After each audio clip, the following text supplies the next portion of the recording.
This episode is brought to you by ArcLab. ArcLab empowers your organization to improve your workforce performance through just-in-time, easily author and distribute training and digital SOP modules to your deskless workforce, anytime, anywhere, in any languages. Listeners to my pod get 10% off learning design services. Simply go to arclab.io/Adrian Tan to claim this special offer today.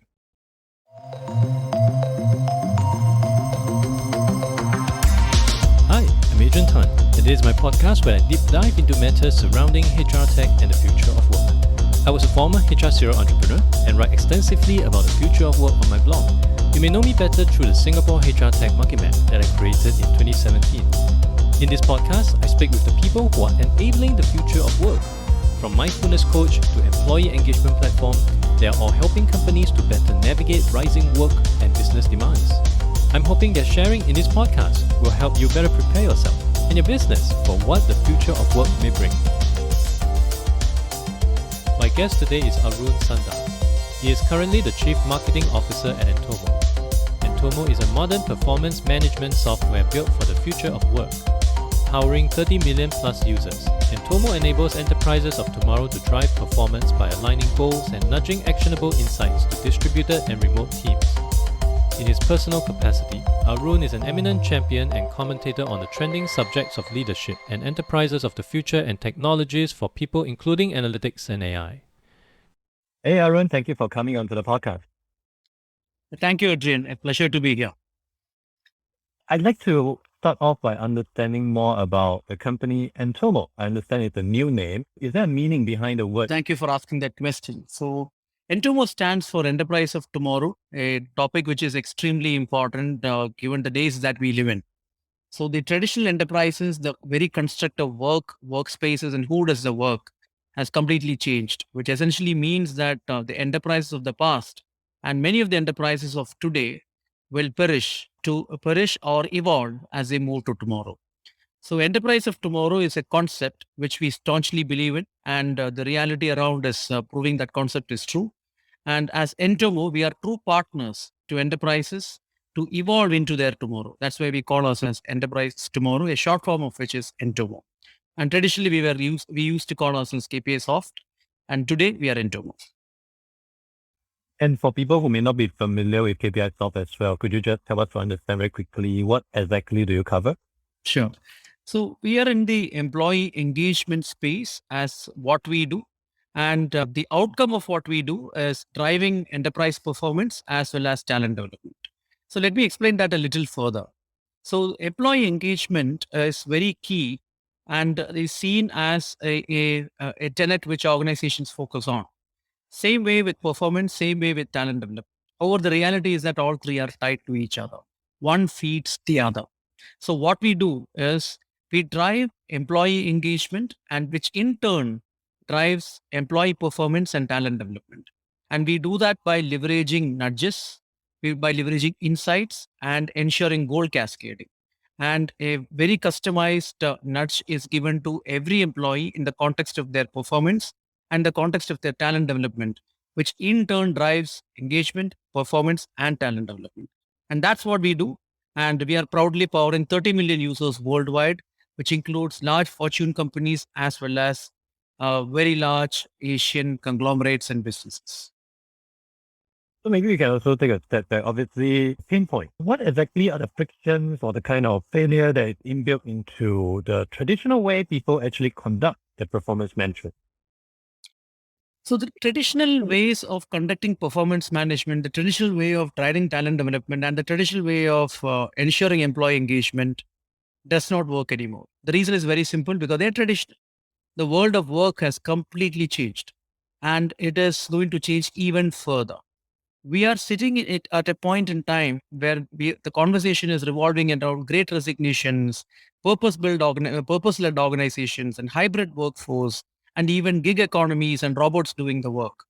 The very idea of waking up in the morning, getting ready and going to work and coming back, and during the work hours, your manager and your team are the ones who form your world, and they are the ones who help you to do your work and deliver your work and ensure that you do your work, and also who help you to develop your skills and talent.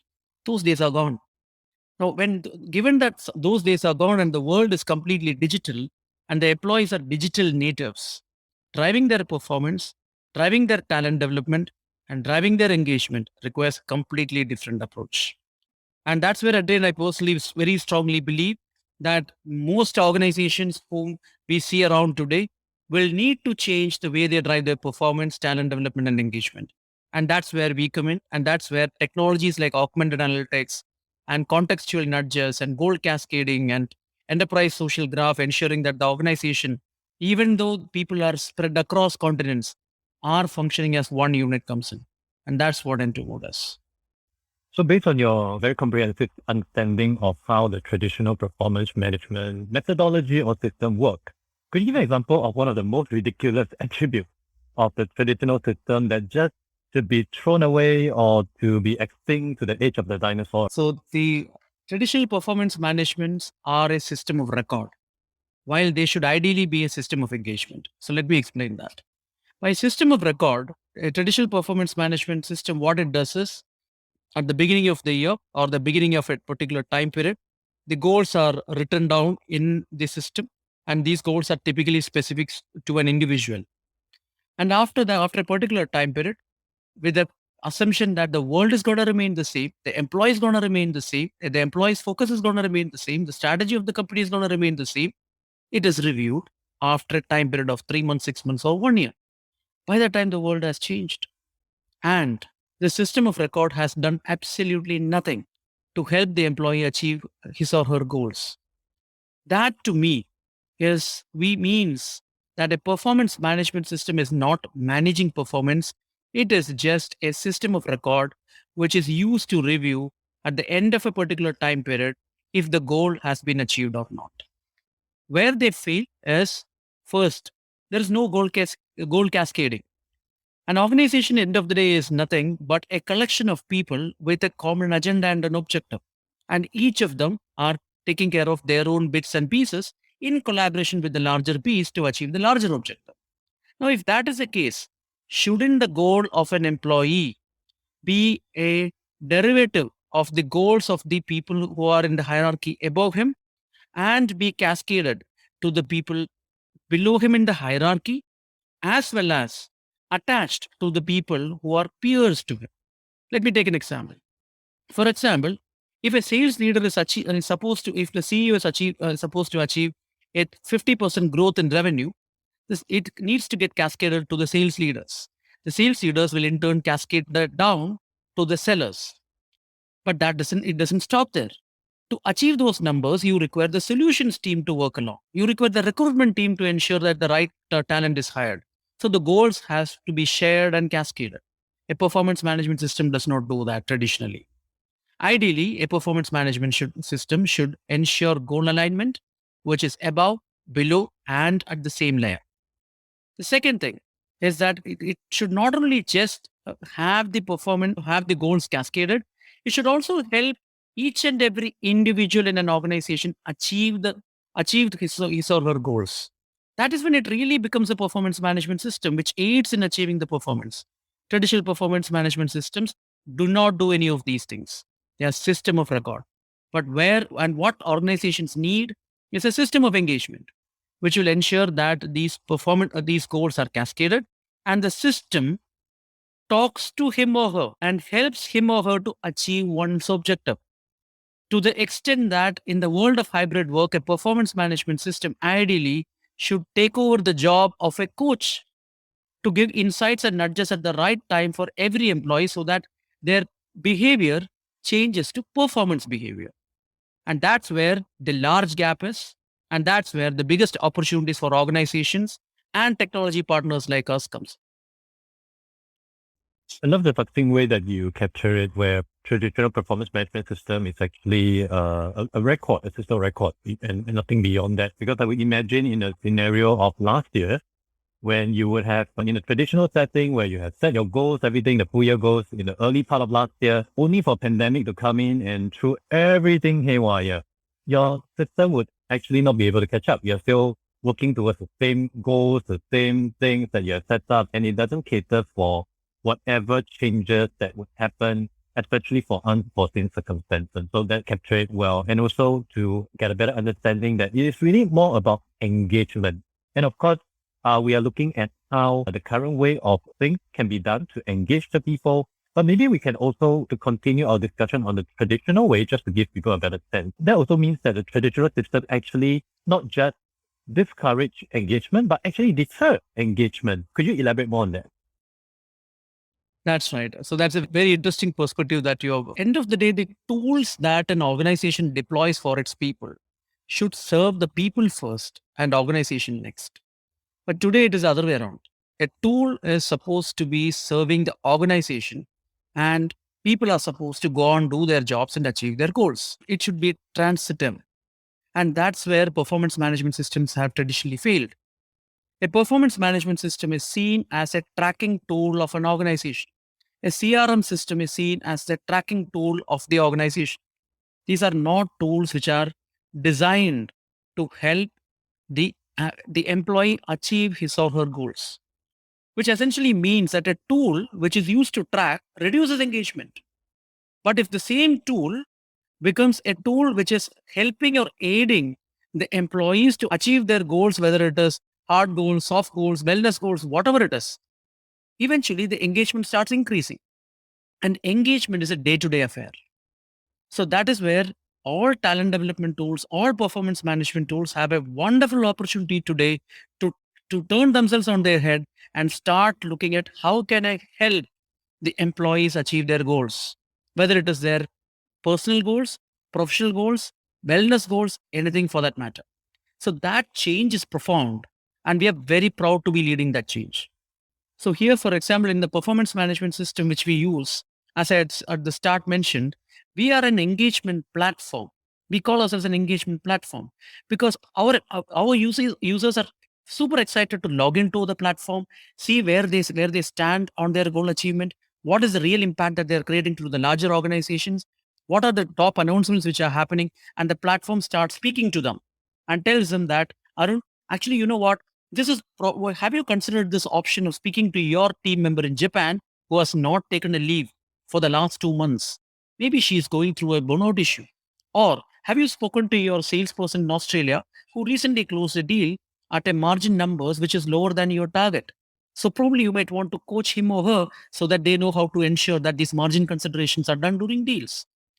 Wouldn't I be engaged with the platform? And eventually, wouldn't I be engaged with these two employees whom I had given in the example to have conversations and interactions with a context? Engagement is not about going out for coffee with your colleagues. Engagement is about a common objective where you have the spirit of belonging to that objective and a camaraderie to solve that together. That's what a platform should ideally be driving to drive engagement. And in turn, performance and talent development will purely be a byproduct. Very well captured. Although I would also appreciate the coffee to be thrown in. And the other thing that I like to understand is with all this talk about how we are moving ahead and this looking into the new ways of doing performance management, I do understand that the huge dose of implementing and putting in things like AI as well as applying behavioral science to help in pushing this forward. How has that been helpful in trying to drive a new way of performance management? How does that actually help common organizations as well as the employees within the organizations to better at their work? So for any system, whether it is a talent development system or a performance management system or an engagement platform, to be delivering value to the most complicated creation in the whole world, which is human beings, they should be intelligent. They should be contextual. And that's where obviously AI and behavioral sciences come in. So let me delve upon these two a little deeper. AI is what actually gives more context to the conversation that the technology has with the user. For a technology to help the user, technology needs to have the context. A performance management system to help Arun or a talent development system to help Arun should understand what are the goals that Arun is working for. What is Arun's personal goal or what is Arun's career goal or what is Arun's professional goal? Once the system understands these two, the system has a context. Second is in that context, if the system leverages data and converts them into insights and starts speaking to Arun, that's where the real value comes. That's where AI comes. That answers the first part of the question. But that does not mean that Arun will consume it, because human beings are creatures of their own habit. The way Arun consumes data and insights, when Arun consumes data and insight, and what kind of data and insight actually nudges Arun to take an action versus just consuming information, differs with, say, an Adrian. The way Adrian consumes data and insight may be more text. Arun wants to see things more visually. Or the nudges to Arun may be good if it comes at 9 a.m. in the morning. For Adrian, maybe second half of the day is where he is more action driven, while morning he is more contemplative. That's where behavioral science comes in. So a system becomes competent to advise and help people when it has intelligence, that's where AI comes in, and it has the camaraderie to ensure that it creates a real impact. And constantly the impact keeps improving is where behavioral science comes. So entomo as a platform drives engagement, performance, as well as talent development by using all these facets. And entomo is not alone in this journey. There are a lot of organizations which have started doing that, but proudly we were one of the pioneers who were doing that. And because of that, we have seen how some large organizations who are behemoths, who thought that changing is hard, really changed. And the impact is. And when we talk about, of course, putting in AI obviously has to learn from a data set to begin with. And given the kind of data set that you've been learning, would it be safe to look, is it okay to look at how the data set would be trained in a different manner? For example, would it actually mean a bit of difference for a company in the F&B space versus in the logistics space? Are there common aspects that it can look at, as well as any unique attributes which may not make sense across different industries? Would such things happen? Oh, absolutely. Absolutely. So and I would like to quote a particular research that we did at Entomo last year. So we went around and spoke to a lot of our customers and prospects and asked them about various talent development practices and performance management practices and employee engagement practices that they have in their industry. One thing which very clearly came out was that today performance management, talent development, and employee engagement is seen as industry and regional agnostic. But that's a very immature stance, because we are talking about people here. People are different, and now those differences are much more deeper and stronger by industry and by region, which means that the way you approach a performance management or talent development or employee engagement needs to change based on the nuances of industry, nuances of region, nuances of age group. But today, it is not done. And humanly doing is impossible. So that's where technology comes in. So there, I would like to answer the first part of your question, which was a very interesting question to me, because it's hard these days to see people even talking about what you just asked, which is about the kind of data set that is required to even make a system intelligent. Because we are living in an age where every technology claims that it has an AI, but intelligence comes from data. So where does that data coming from? So there are two parts to it. So one is that sometimes data does not need to be big data. If you were to observe the behavior of an individual for a continuous 100 days, the next 100 days broadly will be 60 to 70% repetition, which means that the system, if deployed for 3 months itself, can start doing some meaningful insights for an individual. It can never be accurate. It's like you spending 3 months with a friend, and the next 3 months you have a much better idea than what you knew her or him in the first 3 months. The second part is about the leverage of existing data, in the sense there are a lot of open data platforms. There is a lot of data collection, assimilation, and assortation which has happened in the past 2 decades. If you were to leverage that, the external data structures, the external data sets, even LinkedIn could be an external data set to look at talent development. What kind of career paths have people taken the last 10 years for a particular profile? That's a static data set, but if you can collect that and assimilate and analyze that, right, from a skills perspective, from a talent development perspective, from an engagement perspective, from a behavior perspective, there is tremendous insight that you can derive out of it. That itself can serve as a starting point. But having said that, Adrian, you're absolutely right. This is a starting point, but as it emerges, you need to diversify across industries, across regions, across age groups, across genders, that is when the real personalization comes in. And a lot of people would also typically look at performance management and then try to look at aspect of talent management as well. I think sometimes also get confused. Maybe could you help us to understand what's the key difference between talent management and performance management, and also the area that they overlap? And for companies that actually looking at trying to improve engagement, improve performance, should they just gravitate towards one, or is it just something that they have to do in tandem? So, let me explain that with a very simple premise, right? So without any complicated words. So when Arun goes to work, the performance management is about ensuring that Arun's goals is first of all tied to the larger goals of the organization, and Arun is empowered to achieve those goals. That is performance management. Now, talent development is a little personal and emotive as well. Meaning, Arun has a career goal as well, and the organization also wants Arun to grow in terms of his skills. Identifying the intersection of Arun's personal career goal development and the organization's skill requirement in the future is where talent development lies. The interesting part is one feeds the other. And below these two, as an underlying layer, is where the employee engagement is. Because without engagement, an employee will not be bothered about his performance, will not be able to achieve his performance, and will not even be thinking about a career development in the same organization.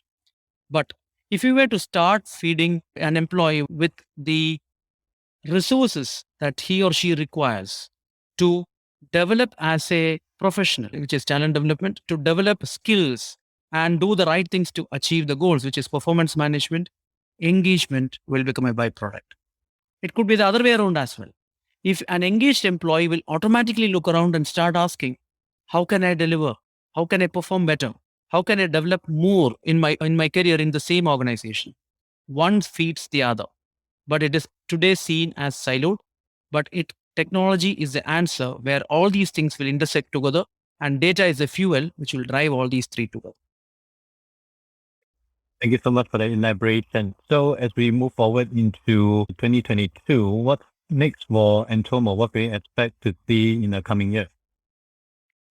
So the last 18 months has been super interesting for us. Right? So we were as 2019 was coming to an end, we sat back and we thought, what's 2020 gonna be? And 2020 was a year of acceleration for us, right? As per our plan. And COVID hit. It changed the dynamics of the way in which we were doing business. However, we learned a lesson. The lesson is that agility is all that matters.